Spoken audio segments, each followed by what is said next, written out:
I've literally had conversations with people, Richard, private conversations along the lines of, well, of course we know 1.5 is gone, but we can't say that publicly because that might demoralize people or we might get attacked. That's the attitude that has to give way. Why are there more sessions on fusion than there are on an ideal regulatory environment to use the technology we have to get to net zero in a sustainable way, right? Like that should be the center of the conversation. This is Wicked Problems. I'm Richard Delavan. What if the missing climate tech that we really need isn't physical, but political? And what if without it, trillions of investment and breakthroughs in technology will be wasted before we wind up with a climate collapse anyway? It's completely unrealistic to expect that political leaders are literally going to lead us through this of their own volition. It's going to need to be driven by popular demand. And that is a key motivation for why we think of this as being about the deepening of the climate majority. I'll be presenting this kind of stuff at Innovation Zero actually with Cem Kargak, one of the world's leading dark matter physicists who teaches climate science with emotion. So he found that actually if you let people learn climate science as humans and then talk to each other and let the emotions into the room, that a huge percentage of his class kind of changes what they want to do with their life so that they then get into climate tech. When you first start to think seriously about the climate crisis and then look for ways to cope, you've got some choices. A lot of people eagerly grab for the blue pill, hope it's going to be someone else's problem and go back to finding ways not to think about it. And plenty of politicians are ready to stuff voters' mouths with as many blue pills as the fossil fuel industry can afford, leading even absolute legends like outgoing UK Climate Change Committee CEO Chris Stark, in his valedictory interview with the BBC, sound, well, when presented with recent examples of that blue pillism here in the UK, when the government he works with, well, he sounded sad. The Prime Minister ditched some of the measures and slowed down what you've been talking about in the autumn. What was your honest reaction to that speech? It was presented to the country as a step back from going too fast on this transition. And indeed, in the speech itself, he talked a lot about the need to reappraise lots of the steps that take us to net zero. My honest answer to that is I think it set us back. It doesn't matter that there were detailed policies within that speech that you could say were very much in line with net zero. The overall message that other parts of the world took from it is that the UK is less ambitious on climate than it once was. And that is extremely hard to recover. The trouble is that the kind of rhetoric for this has definitely changed recently. But many people try and do something positive, like Chris Stark. Some double down on the science. Some people get into activism. Some people switch track from big tech to climate tech. And those last two routes can be satisfying, for a while. Sometimes those people have trouble talking to each other, or, at best, are skeptical of the other's approach. I have found climate tech folks to be, on average, rather magical thinking and rainbow unicorn piss types to some degree.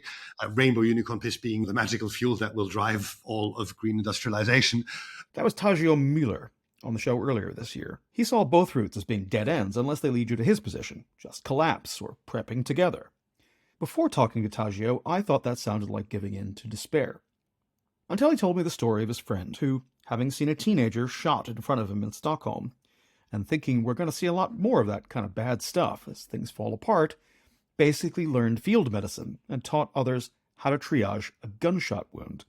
That's dark, but it is the opposite of defeatist. And on the other side, there are people who see the activist track as sometimes moving things in the wrong direction. There was a protest not so long ago. There were people here basically shutting the place down. You clearly feel that that kind of protest has been detrimental to the cause. I do, actually. I mean, I think we've got to view this as a genuine transition. We've got to be more tolerant of the fact that we are not simply going to switch this stuff off. The most successful transition is the fastest transition that everyone supports. Everyone supports. Kind of caught my attention. I think that might have been a slight misstatement, but I think it is a fundamental question we have to ask, which is, can you actually do the transition with just the support of a technocratic elite? Some public support? Majority public support? How do you sustain it? There's no shortage of books over the past 20 years by activists or technologists or scientists that diagnose the cause of the climate crisis and the solution that the author thinks that you're a complete muppet if you don't get in dogmatic terms. A lot of must and cannot. Doesn't mean they're not thoughtful people. doesn't even mean they're wrong necessarily. I went back and did a little experiment. I took a few sample books and compared for each of them how often they use the words must or cannot, and compared that with the number of pages. It's crude, but the results were interesting and probably bear a little bit more investigation in the future. On one hand, I looked at Pope Francis's papal encyclical, Laudato Si, literally from a guy who does dogma for a living. On any given page, you'd have a 69% chance of one of those words appearing. In between were people mixing interviews with some of their own opinions, like Akshat Ratti's Climate Capitalism, 10%, or Solitaire Townsend's The Solutionists, 10%. There are outliers. Climate Leviathan, a political theory of our planetary future by political scientists Joel Wainwright and Jeff Mann, 108%. So basically, you'd be guaranteed to see must or cannot at least once on every page. On the other hand, Bill Gates' How to Avoid a Climate Catastrophe, you'd have just a 4% chance of reading those words on a page. Of course, that might be that Gates can afford a better ghostwriter.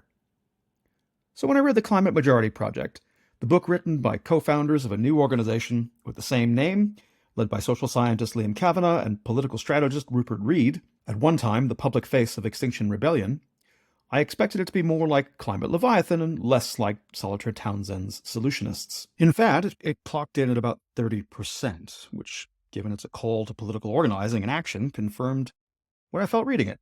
That it was aimed at a much tougher project than proving a thesis and trashing your opponents. It's the hard yards of coalition building, and seems guided by the idea that being right is less important than actually getting to a solution. I really enjoyed our chat, and I was surprised that with their pragmatism and view of the need to square up to reality and have adaptation be a much bigger topic for discussion, they went through a similar process to Tajio Müller, and probably have more in common with him than a given Twitter spat might lead you to think. I'm at the Adapter World Conference today in Munich on climate adaptation, finance, technology, etc., organized by our previous guest, Ulrich Seitz, and I'll let you know how it went very soon. If you're enjoying Wicked Problems and these climate tech conversations, do come on over to wickedproblems.earth and consider maybe chipping in a few bucks that would allow us to continue and even expand what we're doing. And for those listeners who are already supporters, Prost. Sie sind der Beste. Now, here's our conversation. Welcome back to Wicked Problems. I'm Richard Delavan, and I'm very, very happy to be joined today by two of the most thoughtful folks leading a new project in climate action. Rupert Read, Assistant Professor of Philosophy, and also a former strategic director and spokesperson for Extinction Rebellion, and Liam Kavanagh, a social scientist and specialist in cognition who helped found the Life Itself Project. Gentlemen, thank you for joining Wicked Problems. Great to be here. Great to be here. And you both are co-authors and co-directors and founders of a new initiative called the Climate Majority. So first of all, what is that? And if there is a climate majority, can it actually do anything?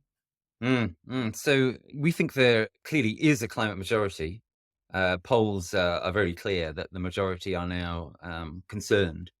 But we think that the climate majority needs deepening and it needs activating. Which is why we call it the Climate Majority Project, actually. Yeah. Because there is this climate majority, but the project part is turning it into something that can take us where we need to be. Exactly. Yeah.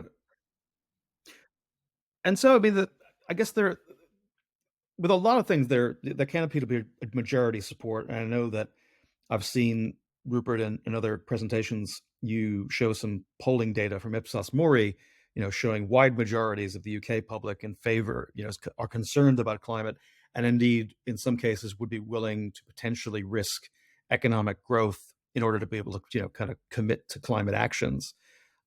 You've been in electoral politics, so have I. I think that when you do a polling question, sometimes you can get a result that's very, very broad.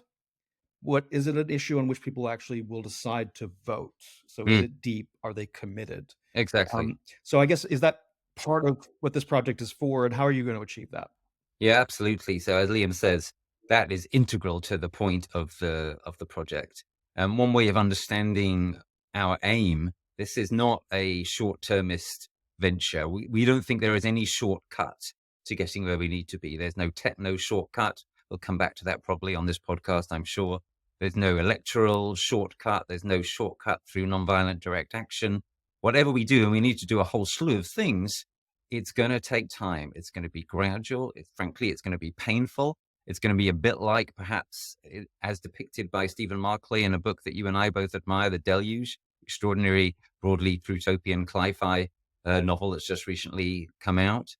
And yeah, we are in business to try to make that transformation happen as quickly as it can, but with full awareness that that isn't going to be terribly quickly. And a key part of that is going to involve political change.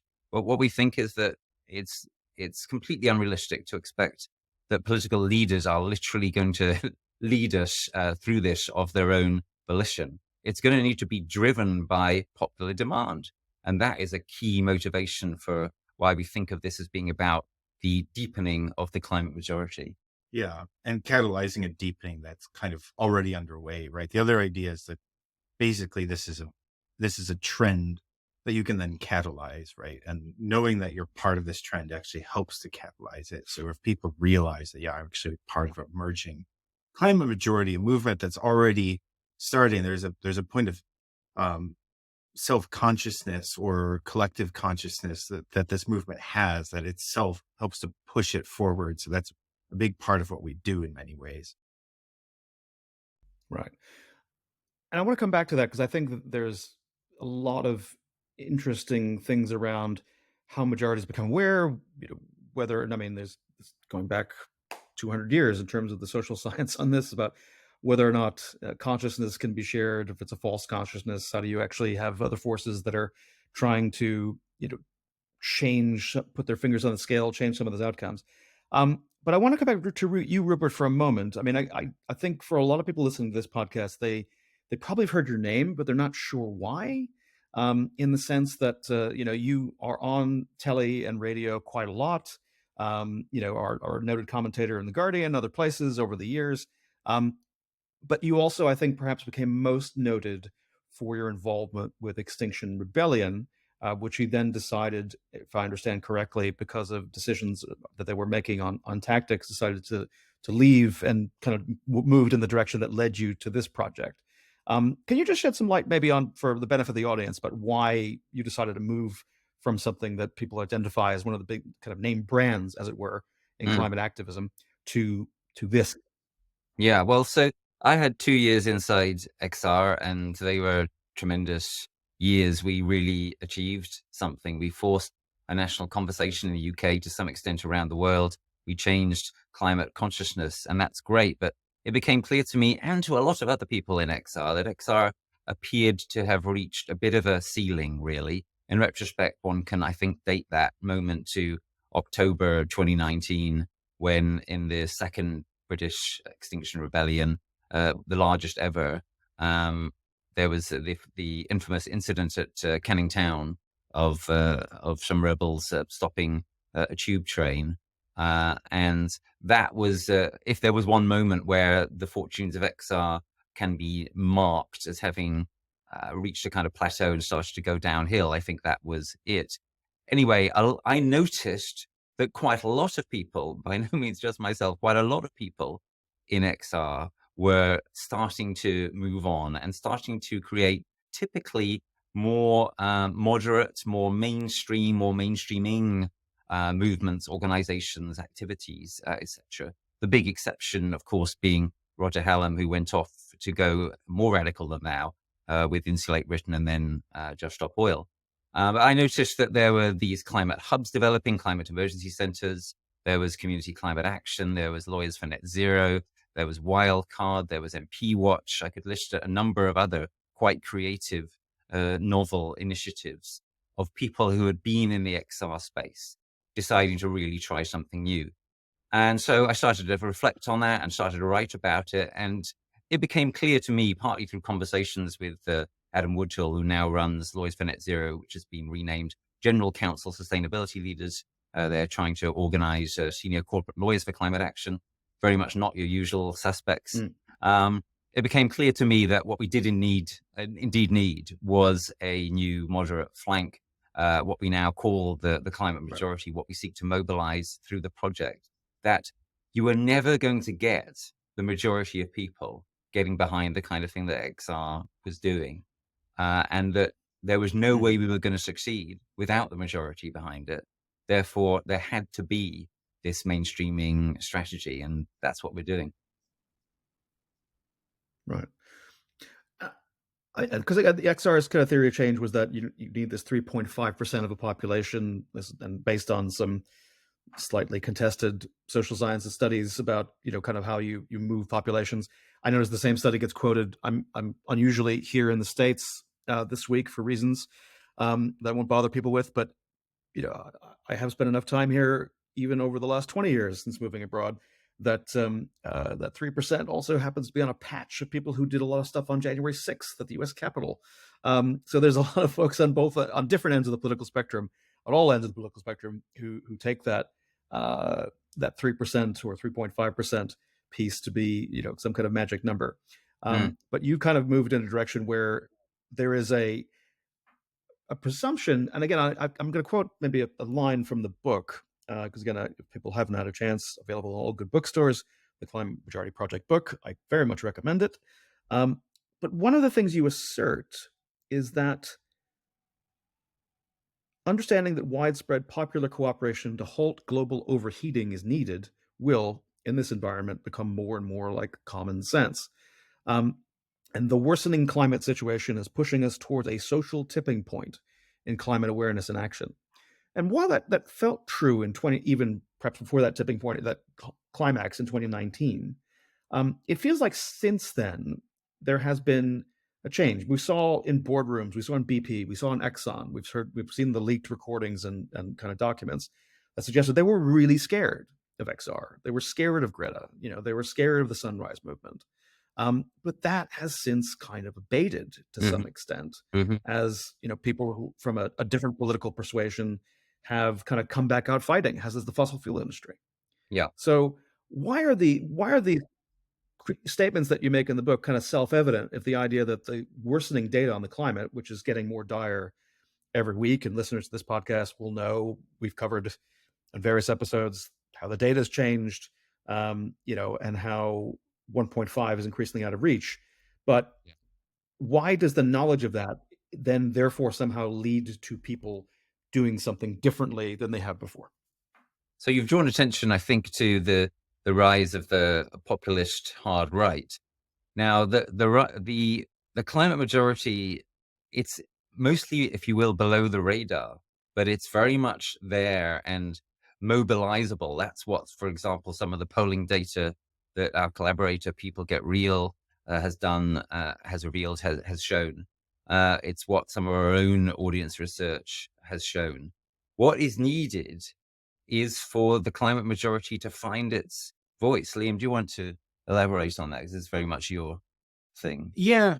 I mean, there's a number of things here. I mean, first of all, that, it's good to say, first of all, it's to say that over long term, if you look at like worsening scientific consensus and worse data, you have these like year to year changes. But if you looked at those two things on a long-term trend, there is a very positive correlation. So I wouldn't necessarily take 2019 till now kind of as the, as written. I mean, there was a very like powerful movement, and it did kind of turn out not to be a theory of change that had legs as far as changing society. So that's one thing. But then, the other question is, okay, well, how do we actually get the majority to stand out and let each other know that we exist, we're organizable, right? So, part of it is things that are not the usual suspects, right? So people are not the usual suspects doing unusual things. It's what does urgency look like?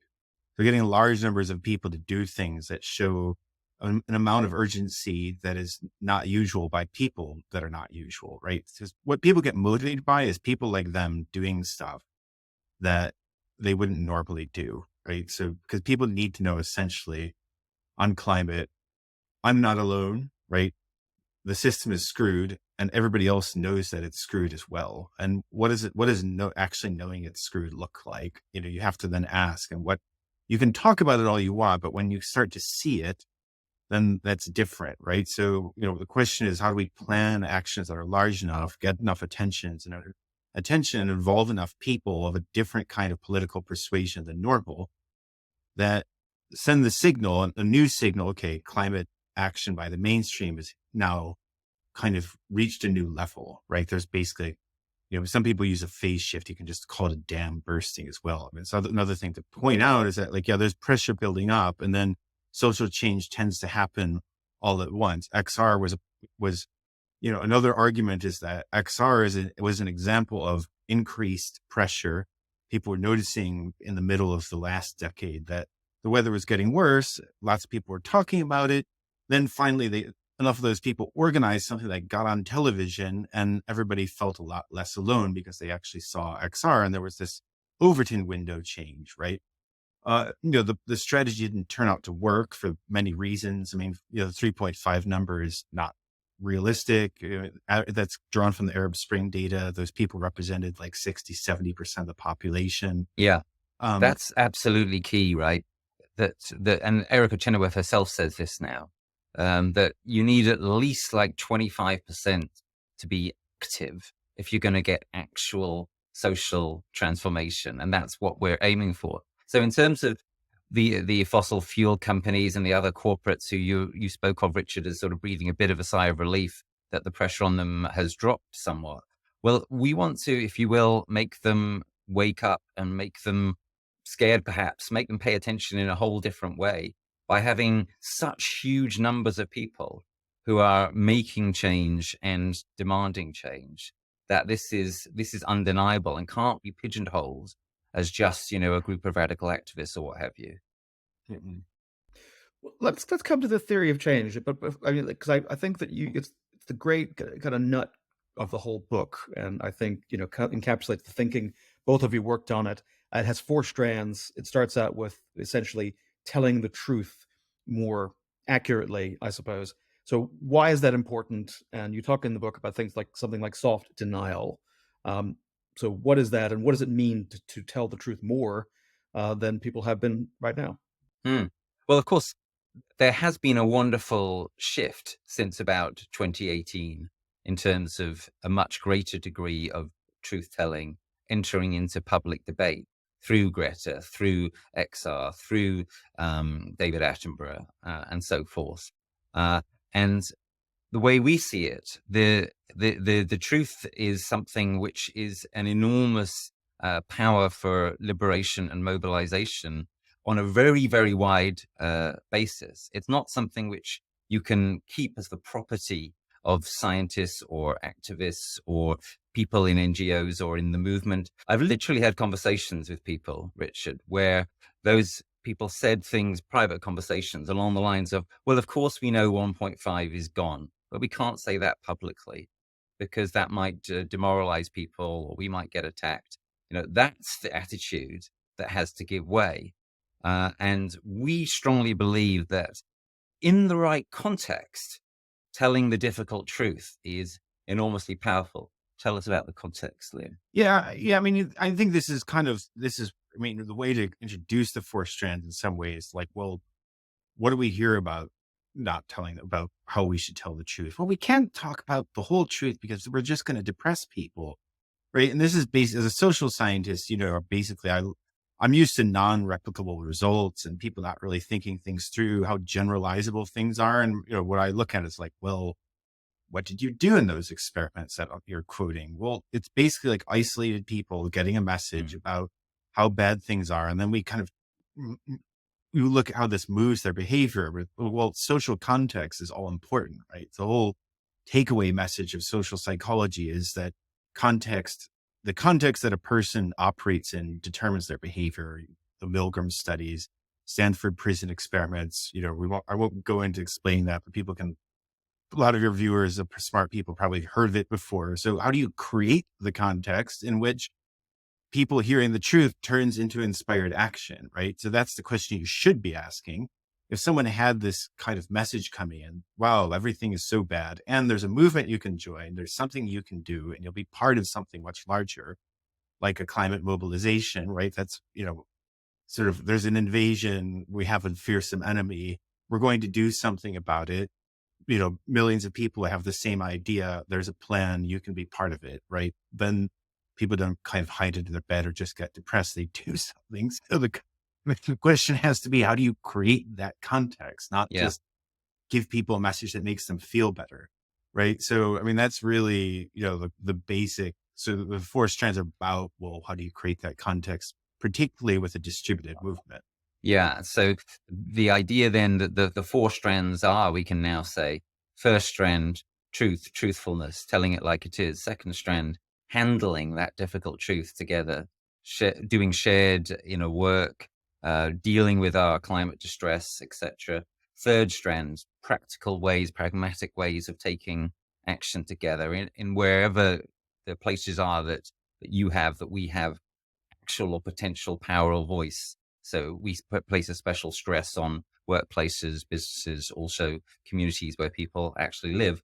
And the 4th strand, the cross-cutting awareness of all of this, the awareness, as Liam said, that you are part of something that is emerging and that is going to keep growing because the weather's going to keep getting worse for quite a long time to come. And people are moving and are waking up. So when you put these 4 strands together, then you don't have isolated, depressed people. You have something very, very different and something actually hugely exciting and encouraging. It might be worth adding for your viewers that you can base this in kind of relatively basic industrial organizational psychology, right? If you look like motivation, it's, what motivates a worker? Well, it's the feeling that there's something that they have that they can actually accomplish, and that will in turn result in something that in the overall goal being achieved. So that's 3 of the strands there, is like there's truth of the situation, action I can do. And then what's missing usually from climate is the feeling that there's other people out there that are going to execute the complementary actions such that whatever little thing you can do actually turns into something larger. And then there's this additional one of kind of inner work in that, like, this is actually a very emotional situation. So people who can't handle their emotions get overwhelmed. It's also basic psychology. So, performance psychology, like athletic performance, is about essentially managing your level of arousal so that you don't get overwhelmed. And people, if they have an action that they're confident in, and they have, they can have quite high level of physiological arousal or fear, and then that can be channeled into an action, right? But this is basically basic kind of performance science, is, the grounding of the strands in one, way of looking at it, which is, sort of fits with all sorts of other ways because it's just good common sense. So it's been showed up in philosophy. I think and in terms of the audience, people listening to this, a lot of will over-index for people who work in communications and people who have done some of that work. So I think that 4-step theory of change is going to look familiar to a lot of people in the sense of whether it's change management inside an organization or it's trying to build a public narrative about how to, kind of describe a different world with a problem and a solution. And indeed, people who do pitch decks for raising money for climate tech companies who work listening to this right now, all of that will seem very familiar if they've been doing their homework. Perhaps worth mentioning, though, Richard, that we do think that the second strand, the strand of shared inner work, handling the difficult truth together, tends to be somewhat neglected. It's been a bit of a poor relation. And that's one reason why one of the key campaigns that we're leading ourselves is on resourcing climate distress, making the process of handling that difficulty something which isn't taboo, but which is visible and accepted. Yeah. I think, and I've talked about this. I'm sorry. Go ahead, Liam. No, I was saying, Chem Gag, who's will be at Innovation Zero. So I'll be presenting this kind of stuff at Innovation Zero, actually, with Chem Gag, who's one of the world's leading dark matter physicists. So the leader of the Kale dark matter experiment, and who teaches climate science with emotion. So he found that actually, if you let people learn climate science as humans and then talk to each other and kind of handle their emotions, let the emotions into the room, that a huge percentage of his class kind of changes what they want to do with their life, so that they then get into climate tech. So If you want lots of talented employees, you might tell your viewership to support that type of education. Mm-hmm. Well, 100%. I think, I mean, we've talked on this show before about that, there are very few people who think seriously on this topic. And I don't know if I could count myself as someone who thinks seriously on it, but certainly I've encountered something similar, is that you think about this very seriously, particularly if you have kids, particularly if you're thinking about the future, and you hit a wall of despair, and Yeah. guilt and shame, which can be either paralyzing or, can lead people into all sorts of further states of distress, or can be a turning point in people's lives. We're going to take a quick ad break and come right back. So stay tuned. Hey, here are some ads to help pay the bills.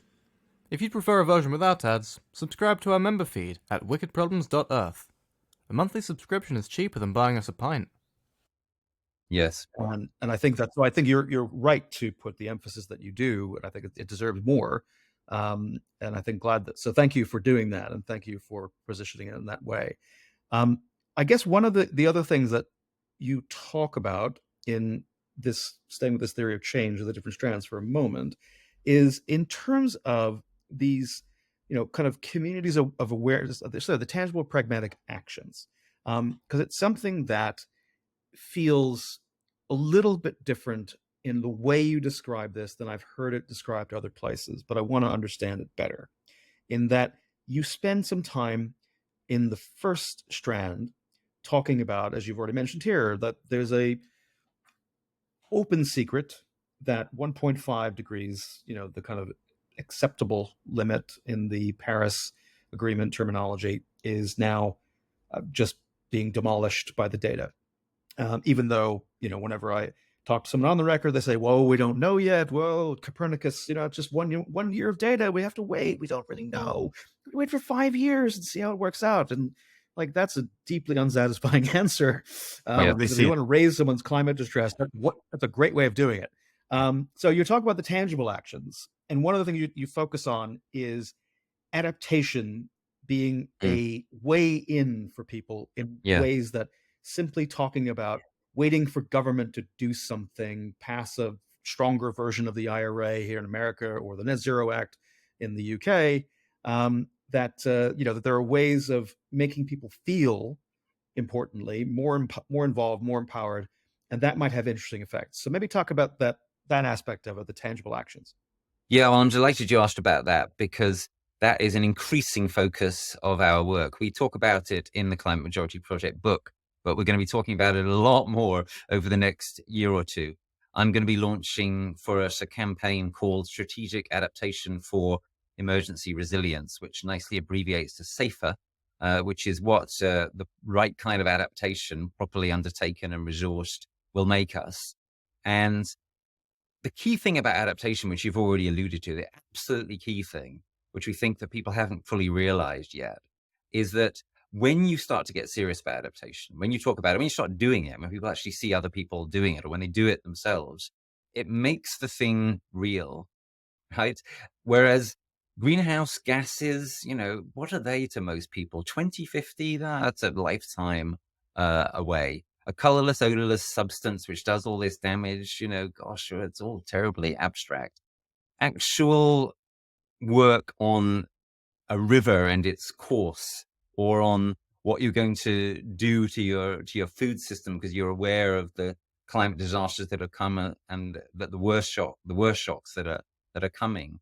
This makes it real to people. This brings home our vulnerability, and brings home that we can do something about it, and that we can make ourselves somewhat safer. So for so long, adaptation has been the poor relation, and the focus has been so much on prevention and mitigation. It's totally understandable why, but we think that part of the reason why that has persisted beyond when it should have persisted is that people have been unwilling to take themselves into the full-scale reality check, which is implicit in taking adaptation seriously. And I mean here also including right-minded politicians and good-hearted activists and so on and so forth. They've been reluctant to go there. They've been reluctant to let go, for example, of the dream of 1.5, because they too And we too, all of us, some of the time, don't want to face up to the awful reality.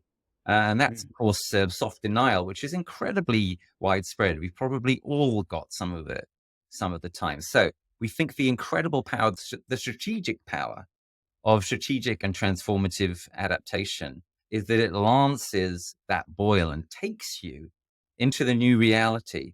And you know what? It's unavoidable that we go there. And the sooner we go there, the better it's going to be. The question of how to get serious about adaptation is going to become an increasingly preoccupative question. And those who avoid it are losing the chance to set the agenda there. You know, I sometimes say the struggle to define adaptation adequately will be the defining struggle of the next decade. And I really mean that. So we need to get on board with it now. And that's what we in the Climate Majority Project are doing. And SAFER is going to involve crucially working with local communities, including, for example, communities that are facing flooding threats, trying to organize those communities. There's a potential dimension with the insurance industry, which is, of course, one of the ways that we cope with vulnerability traditionally. What if insurers started to change their policies such that the need for adaptation were included in those policies? You could get reductions on your premiums or whatever if you moved into a more adapted space. We're already talking with civil servants who are privately extremely concerned about the dire situation into which we are moving, and mostly under the radar, and sometimes without ministers even being very aware of it, are getting busy with adaptation, with resilience building, with preparedness. So SAFER is coming, and we think it's sorely needed, and we think it's a game changer. And as I implied before, the really exciting thing about the way it's a game changer is that because it's going to make the whole thing real to people, it's going to actually help the mitigation and prevention agenda as well, right? So I make the following paradoxical claim. The best way that you can now get serious about triggering real efforts to mitigate and prevent dangerous climate change much more than we have at the moment, the best way you can do that is by getting serious about adaptation. So so having schools tell their kids to go home and lecture their parents about which bins to have for recycling, perhaps less effective than, showing people a flood map. Yeah. And exactly. And what they need to do about it.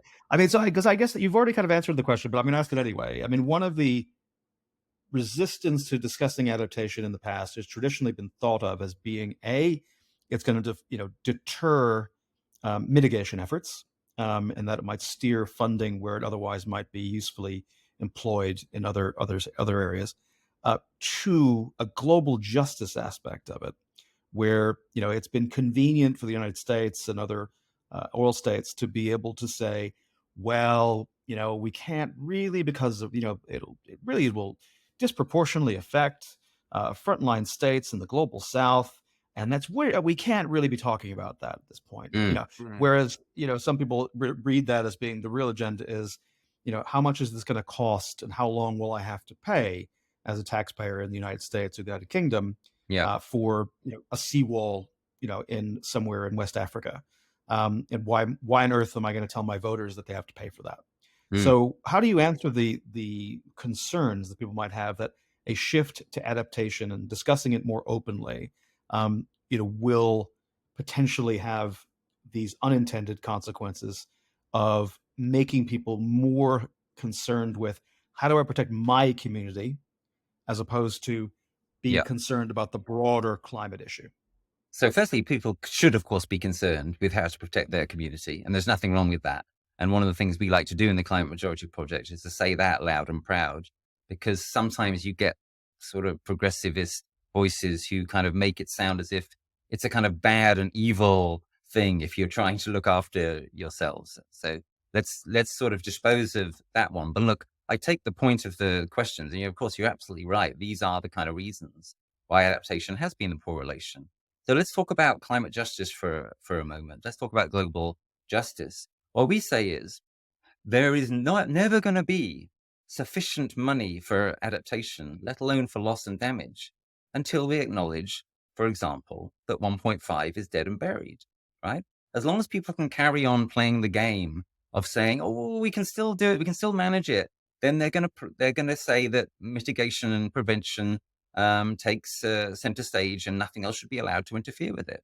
We never get to the stage of actually paying for those seawalls, et cetera, for those restored wetlands all around the world that are going to help people to adapt and become more resilient, until we get to truthfulness, and until we get to the point where we are willing to let go of something and willing to get into the gritty reality of adaptation. Liam. Yeah, I mean, another thing to comment on there is just empirically, what is not talking about adaptation actually amounted to, right? And well, you would say, oh, well, we're going to have all this pressure because if we keep 1.5 alive, then that means we're going to have all these serious efforts in mitigation. Well, what it's translated into is basically inventing projections for, net zero, right? That we're going to invent massive new technologies that take all of the CO2 out of the air that, as your listeners, I'm sure know, I mean, nobody really has plans for actually doing this. So we're kind of hoping fusion's going to come along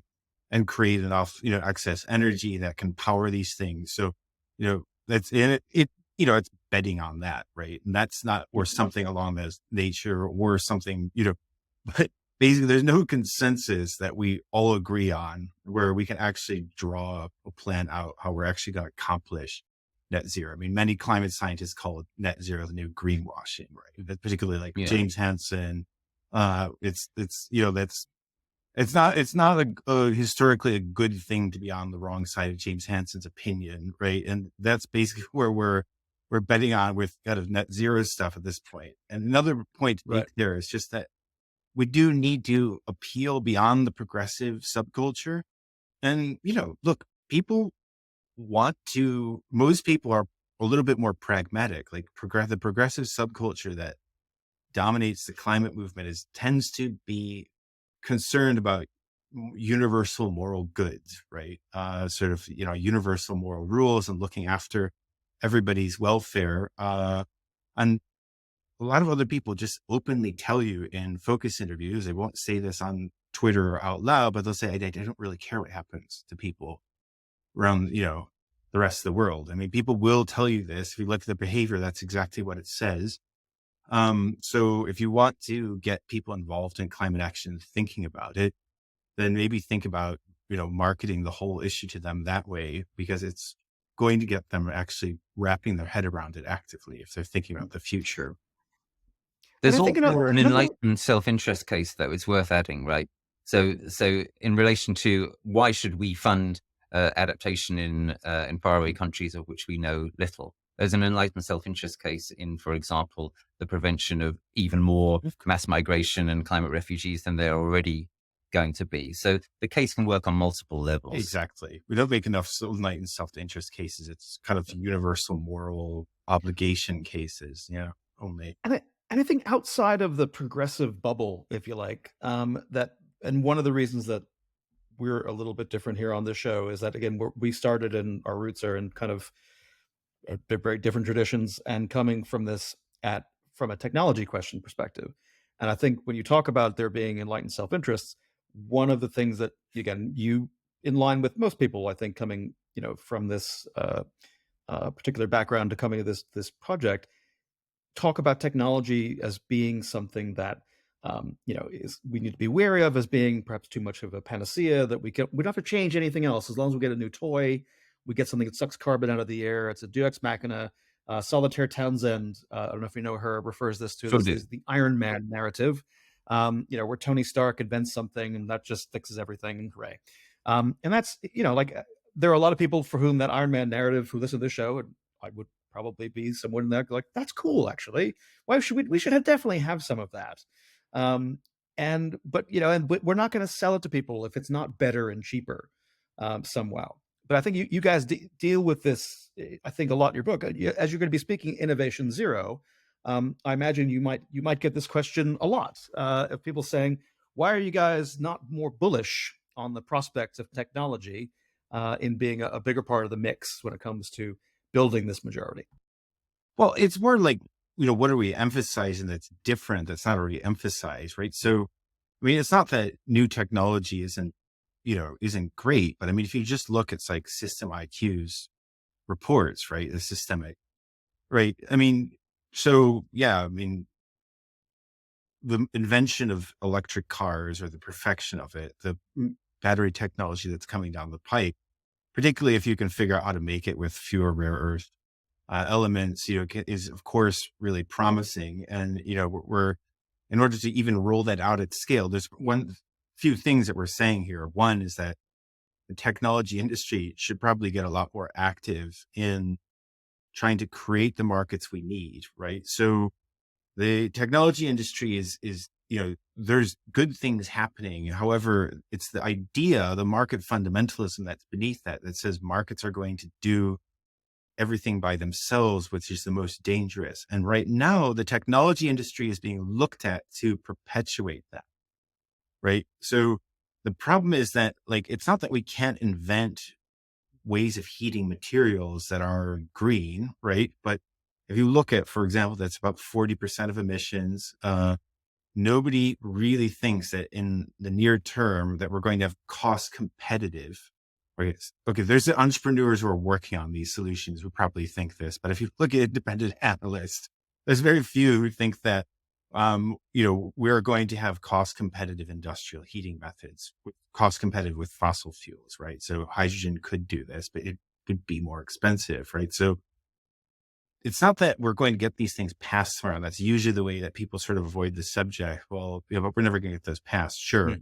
But what you can do is change the conversation, and nobody could change the conversation like the technology industry by saying we're not going to get there by inventing magic bullet solutions only, where essentially we just let markets operate and they have kind of Bill Gates style, energy technology miracles, right? So Gates himself said this, his first piece on when he announced the Miracles Initiative, right? He said, well, we're not going to have demand side solutions, which is Gates speak, or, wonk speak for government led. We're going to have supply side solutions, which is cheaper technology. And now his recent book is like, well, actually, we need to reduce the green energy premium, which is essentially saying he's given up on his, what he said, I think it was 5 years ago at this point, and saying that we need policy, right? He was basically swearing off policy and saying it was politically unrealized. Oh, yeah. Yeah. And I think, so sorry, Rupert, go ahead. Well, I was just going to add that one way of putting the point in a nice sort of philosophical, paradoxical way, which I sometimes like to do, that Liam just made, is this: that we're accustomed to thinking that the great power of technologists is to make amazing things happen with tech. And of course, that's a real wonderful power. But there's another power that technologists have, which is to admit when they can't do something, right? So it's what Václav Havel calls the power of the powerless. So if technologists are willing to come out and say, you know what, you're relying on us to sort this all for you with your supply side solutions, we'd love to be able to do that. But we're here to tell you that we can't do it all ourselves. We don't have the power to make this transformation happen in a trouble-free, easy, smooth way. It's not going to be like that. And that the smoothest it's going to be now is if government steps in, is if regulators step in, is if businesses and technologists and financiers are willing to admit that they can't sort all of this out with the magic of the market. Yeah.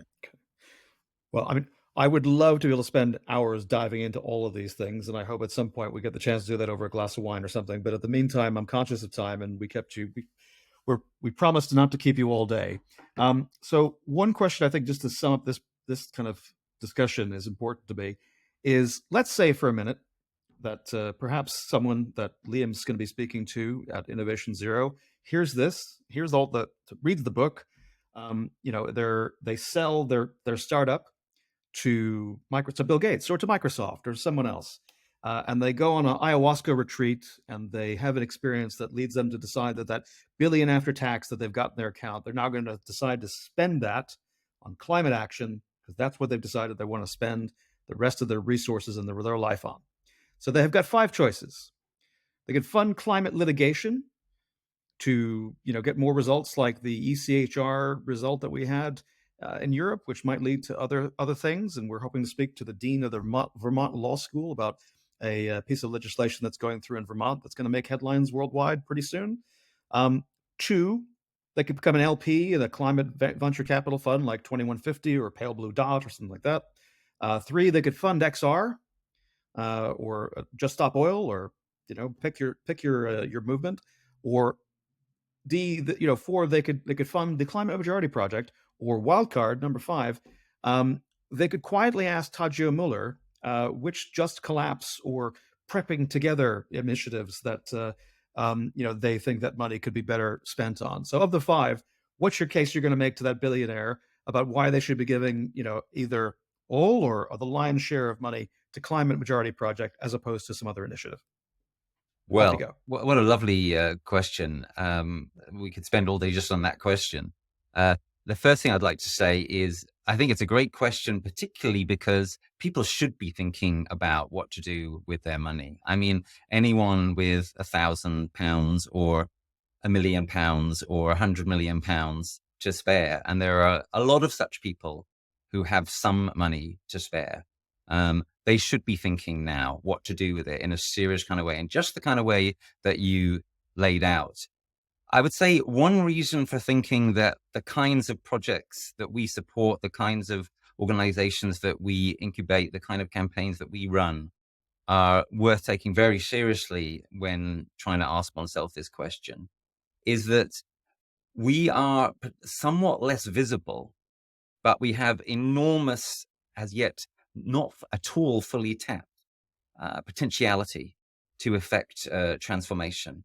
So the radical flank, the XRs and Just Stop Oils of this world, by definition, are highly visible. To enable us to become a highly visible part of the climate movement, to enable people to understand that there is a mass mainstream climate movement that they can be part of without having to be left-wing or progressive or an activist even. This is a crucial project, and that is basically our project. So the kinds of things we're trying to do with SAFER, with resourcing climate distress, with the campaign to get business people and technologists to ask for regulation, to get them to lobby for it, to get them to admit that they can't do it by themselves. These are crucial kind of moves in the space, and they are at the moment woefully under-resourced. Yeah, I mean, another thing is basically a lot of the initiatives that you mentioned have these kind of theories of change where it's like, there's a taste for definitiveness rather than correctness. So we want a 4-point easy theory of change, right? So, and there's this kind of, I liken it like essentially there's a mountain range. We're kind of on one side of it and we want to cross over to the other side. So sustainability land, right? And there's a very high mountain in between us where there's, better sustainable lives. And because that mountain is so intimidating, the political route, we know one route that's up there involves organizing a majority to ask for different laws. Because that's intimidating, we look for mountain passes, right? And everything else you named essentially is either not crossing or it all sort of basically, well, we're going to find somewhere else. We can't get there, right? So that's the collapse scenario. Or finding a mountain pass because we're intimidated by the journey, right? The reality is at this late stage, we already are kind of like where we're at is already deteriorating. There's enough people who realize that, okay, we actually have to cross the mountain pass, right? That's like the most underfunded area, right? So you have to there's not actually a way over without politics. And I think that's kind of what if you read the theory of change, especially, that's kind of more largely the point that we make is that essentially we're running away from politics because it's intimidating, right? And so what we need is people who are really ready to embrace that, which is, what CMP is doing. Okay. Well, look, I mean, I know that we wanted to talk a little bit more about the Regulate Us campaign. So, but that also leads us into how people can get more information, potentially come involved. So tell us about the Regulate Us campaign and what that's about and why people should consider getting involved. Well, it's basically, what we spoke about earlier with it, which there's a basically I call it like market cancellation. So if you think of, you have some people where, we have like the progressive and the progressive, bubble. You have cancellation because you get, you run afoul of progressive dogma. There's also market dogma. Most people don't believe it, who are, it's actually a relatively small minority of people who really believe markets are going to solve everything. If you talk to people, most people don't believe it, but it's enormously influential. So more people have to flout that ideology openly. And so regulators is really about just getting people to open their mouths and push the Overton window and say openly, look, yeah, we need, actually, we're going to regulate us with an exclamation point, better in parentheses, right? So that, we know that people are not expecting the government to suddenly start doing brilliantly. What you need is kind of like enthusiastic, knowledgeable business people suggesting much better versions of regulation, having transparent discussions. And we, work towards this together, expecting, great orders to come on down from high, but we need to break the kind of taboo about discussing the fact that, yeah, we're going to get there with new laws and industry working together, a public-private partnership that's realistic, intelligent, informed, and right now that's really not happening, right? If you look at like conference sessions, so what we're doing in Innovation Zero will probably be the first of its kind in, I think, 4 years. So actually getting like business people talking about what type of regulatory environment should we be helping to lobby for, not reacting to what the government's going to do, but what should we be lobbying for to help steer towards a sustainable world. Like that's not something that's even on conferences. So you can say that, oh, people know this, but well, if you look at conference content, it doesn't really look like that's what we're talking about, right? So it's about like raising your voice and saying like, why isn't the Harvard Business School, sustainability conference featuring this? Why are there more sessions on fusion than there are on an ideal regulatory environment to use the technology we have to get to net zero in a sustainable way, right? Like that should be the center of the conversation. And it's not. Well, look, this has been really thank you both for your time. I've really enjoyed this conversation. I would love it to be able to go on for longer, but I know you guys have other things to do. So where can people get more information about the Climate Majority Project and to follow, both of you have prolific writing and other kind of media output. So where can they first get information about the project and then on both of you? Well, do read the book, The Climate Majority Project, available at all good bookshops and also online. Do go to our website, climatemajorityproject.com. Do follow us on socials. But all of that is really just the beginning. The crucial thing to understand about the Climate Majority Project is we are, if you will, the very thin end of a very large wedge. Right. We want to enable something to happen, and to help, and it's already happening, as I was describing earlier, to enable it to happen fully, which is so kind of huge and monumental. Think what it actually means for 25% of the population, and then eventually, the majority, to actually get active, doing stuff where they live, where they pray, where they work, whatever it is that they're involved in, which could be something which could make a real difference. Ultimately, the Climate Majority Project is about you, whoever you are, who's listening to this, about you stepping into your full power, maybe working in a group of fellow technologists, if that's the game that you're in, maybe engaging that power of the powerless that I mentioned earlier. Find what the path for you is. A key part of what our work is helping other people to find what their work is, to be part of this enormous, loosely coordinated network effort. And that's what it's going to take. And it is coming. The only question is it going to be big enough? Is it going to be fast enough? Is it going to be wide enough? Is it going to be wise enough? But it is coming. So find your part in it. That's what it's really about. And Innovation Zero. So At Innovation Zero, 100%. Well, we look forward to seeing you there, and I hope you'll stick around for the drinks afterwards, Liam. But we'll catch you there in any case. They'll track you down to the Olympia. So listen, thank you both for coming on, and I hope we'll be seeing you again soon. You hope to come back on the show. Yeah, let's do it again sometime. Yeah, really great. That'd be great. Thanks, guys. Thanks for listening to Wicked Problems, made possible through the generosity of people like you. If you liked this conversation, please share it and leave us a rating and review on Apple Podcasts or Spotify. It really helps people find the show. If you'd like an ad-free version of this podcast, consider becoming a paid subscriber at wickedproblems.earth. You'll also get our newsletter, all our show notes, member-only goodies, and you'll be supporting media that wants to tell the stories at the frontier of climate tech, the place where people and politics, technology and capital meet and shape the future. And whether it's one you'd want to live in. Wicked Problems is written and edited by Richard Delavan. Production assistance was provided by me, Theodore Delavan. Wicked Problems, Climate Tech Conversations is a production of Wicked Problems Limited. Thanks again for listening.